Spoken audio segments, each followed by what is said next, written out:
When you're introducing yourself, look at the camera. Yeah. That's What's that? fun. When you're introducing yourself, Yeah. look at the camera, but then we'll talk. Okay. And just kind of normal talk, right? You know. Okay. So.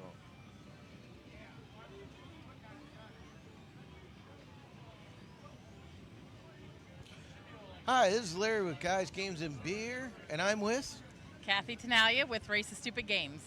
and we are coming at you live from Pittsburgh Gaming Expo, PGX.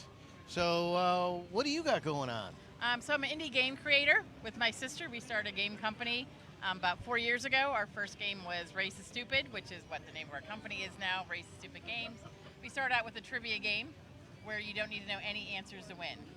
Because we were playing a really bad trivia game and decided we need to make a fun trivia game that everybody can play. So that started our game journey of creating games for everybody. Well, I mean, it's a trivia game, so how does it work that you don't know it and you could win? So for instance, we have our answer card. So you would write down the answer to a question. You're going to write down what you think the real answer is. And then you also write down a stupid answer. Real answer worth 1 point, like a normal trivia game. Write down your stupid answer. You can earn 2 points if you have the best stupid answer. And the person who reads a question to the group decides who had the best stupid answer. So you literally can get none of the answers right, and you can still win by getting all the stupid points. All right. Well, I mean, so you were playing this other trivia game and sounds like maybe a little frustrated, and so then you came up. Why'd you decide to come up with making a game yourself? You know, it's one of those things when you think you have a good idea, and everybody's like, "Oh, I have this great idea," but you never follow through. Yeah. At that point, for some reason, I decided I think we have actually a really good idea, and that we should actually do this. So we were at my cousin's house. Really started. We played a bad game called You Should Know That. It was a trivia game, and you started with a number of like say 100 points, and each question had a different point value. So some might be 7, might be 2. Well, we didn't know any of the answers at all. And I'm like, oh my God, this is like Race to See Who's Stupid. And then the name came, Racist Stupid. I'm like, that's kind of a funny name. And then we kind of were joking. We were kind of joking that we could come up with a better game. And within like maybe an hour of just kind of running through like, well, what would make it fun? What doesn't make it fun? So, and then we came up with Racist Stupid. Where'd you cultivate the trivia from? Some were facts that we knew just in general or through traveling, and some we just looked up or found some interesting facts that we like. So it's not your normal trivia questions either. We like to think ours are more fun. Okay. For instance, what is Cookie Monster's first name? I'm gonna say Chip. That would be a good stupid answer. His real name is Sid. But you get you would say, chocolate chip or nom nom nom. You come up with all kinds of good silly questions for what his name is. So that's just one of the questions. Said what can't you do to your neighbor's cow in Texas? What can I do to my neighbor's cow in Texas? It's illegal in Texas to do this to your neighbor's cow. See, I would think branding it would be illegal, but that's probably not the answer. It's not. Putting graffiti on it would be. But then think of all the stupid things that you couldn't do or shouldn't do to your neighbor's cow in Texas. Put my mother-in-law on it, put a hat on it, all kinds of stuff. And the great part about the game is all our questions are PG rated, but how you answer is up to you. So it can be completely kid-friendly, or you can be adult and naughty as you want. Yeah. So that's the beauty of our game it includes everybody, no pressure to get the answer right, because everyone come up with something silly and goofy. How did you launch this one? Did you do like a Kickstarter or something? No, we self-published. We didn't really have a following for Kickstarter. It was one of those situations where you don't know what you don't know. Yeah. Found a manufacturer, and this is pre-COVID, and ordered it, then COVID hit. So our marketing plan kind of went downhill because universities closed, and so now we're just kind of boots on the ground. We go to conventions all over the country. We're in, a lot of little brick and mortar mom and pop shops, and we're in Books A Million. So we're getting some traction with our games. If someone sees this and they are interested and don't happen to be here, where can they go find it? Of course, our website, raciststupid.com. You can get everything on our website. Racist Stupid is available on Amazon and Etsy as well. Okay, all right. Yeah. But I see you have 2 things here. I do. I actually have Pirate Blast. This was our 3rd game, really, but my favorite.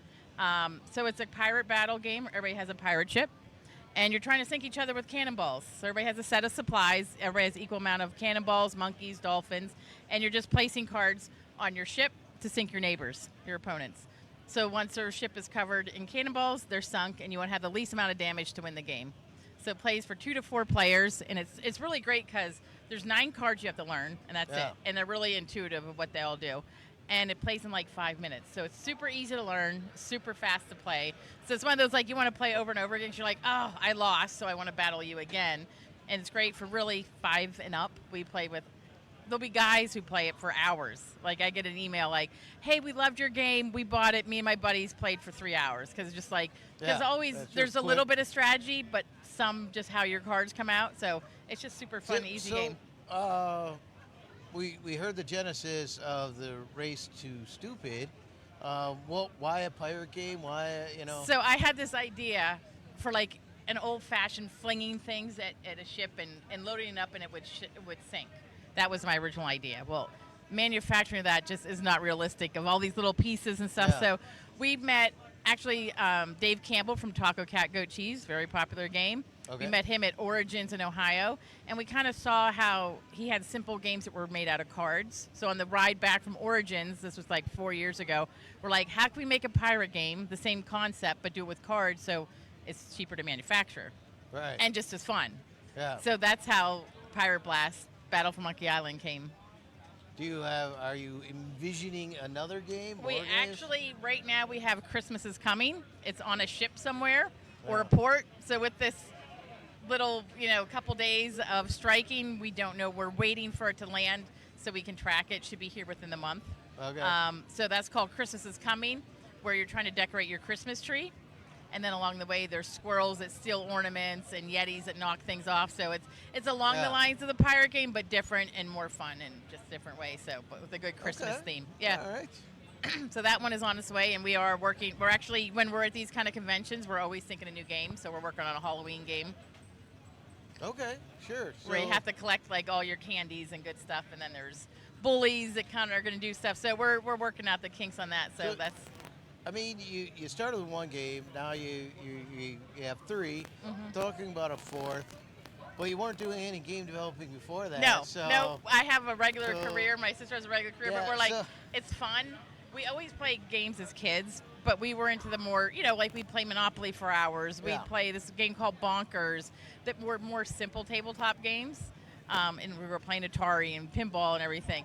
And then we're like, we saw a niche of like what is missing of some of the, like everybody's going into the bigger battle games, and some people just want the basics again. So we kind of get back to the family-friendly tabletop games is what we kind of call it. That, more the mass market appeal, that anybody can play them. They're easy to learn, quick, because I know myself, if I start reading pages of books, I can't do it.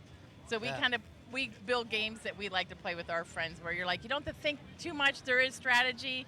It is fun, but you don't have to super strategize and figure all these things out. Like, those just aren't what we want to do. So we have our own little niche of family-friendly games. Okay, all right. Yeah. So, again, where can you go ahead and look for that? RaceToStupid.com, our website, and check your local shops. We actually are in some of the game shops in the Pittsburgh area, as well greater Philadelphia area, kind of all over the place. So. All right. Anything else you want to share? No, that's it. All right. Thanks.